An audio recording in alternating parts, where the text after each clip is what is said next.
Hello everybody, welcome back. So this is the final of the 3 video lectures on structure and kind of reviewing the general components of an essay. So of course in this one we will be talking about conclusions, and I find that this is one of those areas where almost universally people dislike conclusions and feel like it's repetitive and redundant. So why do we dislike them? Usually it's something like, I feel like I've already said what I needed to say. It seems obvious. I don't know that there's a whole lot more that I can say here. And I've even heard students say that to that end, they've been told by instructors to not bother with a conclusion.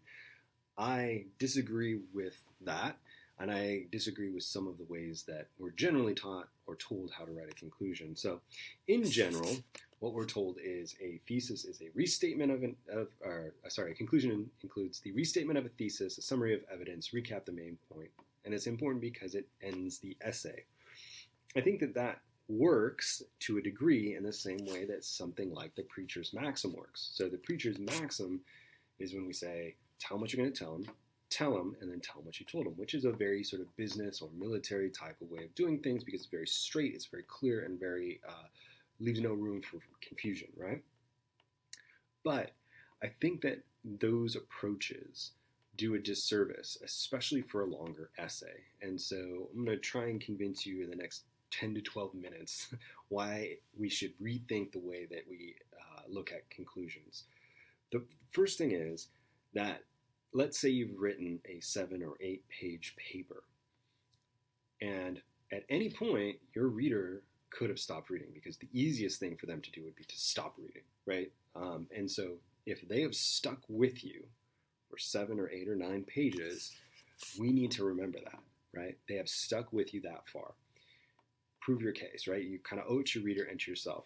The other thing is, if you're like me, there are times where you read 5, 6, 7, 8 pages of something and you forget what you've been reading.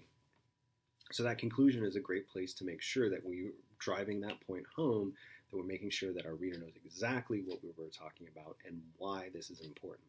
Now, it's even more important in my mind with research essay or persuasive essay, and maybe less so with like a literary analysis or rhetorical analysis, although still equally important. So according to John Trimble, a friend that I've mentioned several times in these videos, he says that a conclusion should be sort of half summary and half conclusion, similar to a prosecutor's final appeal. Sum up the high points of the evidence and re-explain why the argument is reasonable.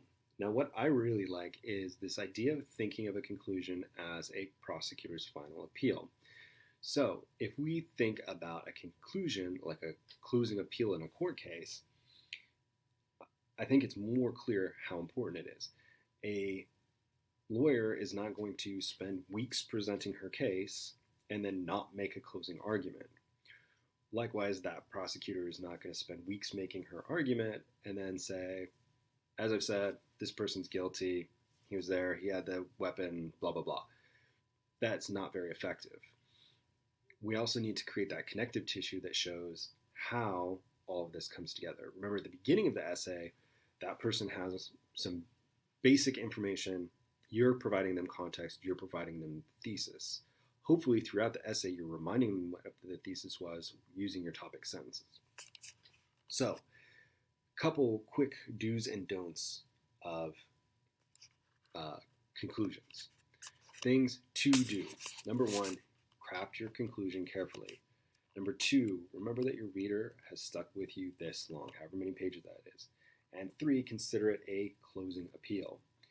Lastly, make it as powerful as your opener, right? They should operate as bookends in the way that your conclusion should be able to stand entirely on its own without the rest of the paper and encapsulate your main points. Things not to do, so don't start in conclusion. Pet peeve of mine, but I think it's also wasted words. Don't introduce new information. That should be familiar to most of us from learning about writing in the past. Don't miss the opportunity to leave a lasting impact. So one thing that I will say as far as practical way to approach this, before I go on to an example of a good and bad conclusion, the best way that I know of, the best advice that I have to give about how to write a conclusion is to write your whole paper except for the conclusion, right? Stop, walk away, give it as much time as you can as sort of a breathing room. So some time, a couple hours is good. Overnight is better. But if you only have 10 or 15 minutes, that's something. So you've written the whole thing except for the conclusion. You've allowed yourself a window of time away from the paper. Then sit down, open a new document or get out a new piece of paper and just write your conclusion, right? As though that conclusion is the only thing that remains, because in your reader's mind, it may be the only thing that they're going to remember, right? They're going to remember the last part. That's going to be the most clear in their memory. So I think it's a really good way to do it rather than thinking of it as formulaic, restate thesis, summarize evidence, something like that, right? Okay, so let's look at a couple conclusions here, and let's evaluate this. In conclusion, it is clear that people read apocalyptic narratives simply because you want to imagine a world in which you can recreate your identity. Mad Max provides an example of a film in which a character is able to recreate his identity. While the main character, Max, was a cop in the previous world, he is now a lone wolf. Perhaps all narratives allow us an opportunity to reimagine yourself in a different world. There might not be any difference at all between a romantic comedy and an apocalyptic narrative. It's all a matter of taste. Okay, so first things first. Obviously starts in conclusion, and I just said don't start in conclusion, so there's that. It seems as though the first sentence there is probably the thesis. People read narratives because they want to imagine a world in which they can recreate their identity. That's okay. Couple problems, though. This says people read these narratives, but then we bring in a film as an example. And if it's about multiple narratives, then we probably want to reference all of the narratives, not just the single narrative that is Mad Max. Second of all, the main character Max was a cop in the previous world. That's probably something that's in the paper, and I don't know how central that is to recreating identity because they're not telling us. The second to last sentence, not bad. That last sentence, though, completely undermines the essay, and I've seen students do this time and time again, where they've got a nice, good, solid essay, and within the last paragraph, they say, I guess it's all a matter of opinion. There are a lot of different ways to look at it. While diplomatic, that's not the goal of an essay, right? We want to be persuasive. So unless the goal was to say, hey, there's a lot more in common between apocalyptic literature and romantic comedy than anybody thought, then that might be okay, but it's a completely unnecessary statement here. A couple other little things. In conclusion, I would say that should go.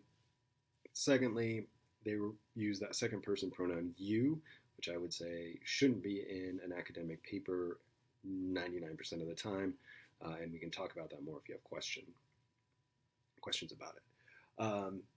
So again, weaker. It seems like the student had some ideas, but maybe it was 11:58. And the assignment was due in a couple minutes. Full transparency, I wrote these, so it's not as though these are actual student conclusions. I'm just replicating things that I've seen many times. Okay, so if we compare that to this one, in the world of apocalyptic narratives, the end of the world isn't ever really the end. Rather, the end of the world allows characters an opportunity to focus primarily on survival, paring down their existence to the simplest priorities: food, shelter, and safety. Regardless of the cataclysmic event that has brought about the end of the world, a vast majority of these narratives investigate not how we lose our humanity in times of crises, but how we preserve it. While it ultimately seems paradoxical that a story about death and disaster can be optimistic, that is exactly what these apocalyptic narratives provide, a reminder of how appreciative we should be about our fragile society and how even in the face of the most grave disasters, humanity can be preserved. I'd say that this is much better. Again, it's focusing on some of the central points. I would say probably what they talked about here is losing our humanity in times of crisis versus preserving it, pessimism versus optimism, and probably central to this would be fragility of society and the ability of humans to sort of persevere. So, again, think about which one you would rather read at the end of a paper. This one to me provokes more thought, it's more interesting, and it's probably going to lead me to say, that's interesting, I'm going to kind of follow this up the next time I see one of these movies. So, how to write the conclusion, last little bit here, is just some general advice, right? Some practical things. Number one, I've already mentioned. Write the whole thing except for the conclusion. Take time away from the essay, ideally for 24 hours, and then sit down and write the conclusion in isolation. Again, if you can think about the conclusion as a sort of closing argument, I think you're well on your way to making this stronger. Imagine an audience that's stayed with you, and at this point they're asking, right, so what does this all add up to, though? Like, what's the conclusion of this? Another way that you can approach this is find a couple articles online that you like, that are maybe in your field of interest or in your academic discipline. If you're a business major, look at Forbes. If you're a science person, Scientific American, and look at how they approach their conclusions. A lot of the time, those articles, the conclusion will actually be where the clear thesis is. But if you read those, and you can do the same exercise, read the whole article except for that last paragraph, right, or last two paragraphs sometimes, and see if it would make sense. A lot of the time, it's important that we have that conclusion, right, to close things out, to make sure that there's no question that the author was right, because again, all writing at its core is essentially persuasive. All right, so there you go. Questions, comments, concerns, jokes, memes, or recipes, let me know. Otherwise, best of luck to you, and I'll talk to you all later.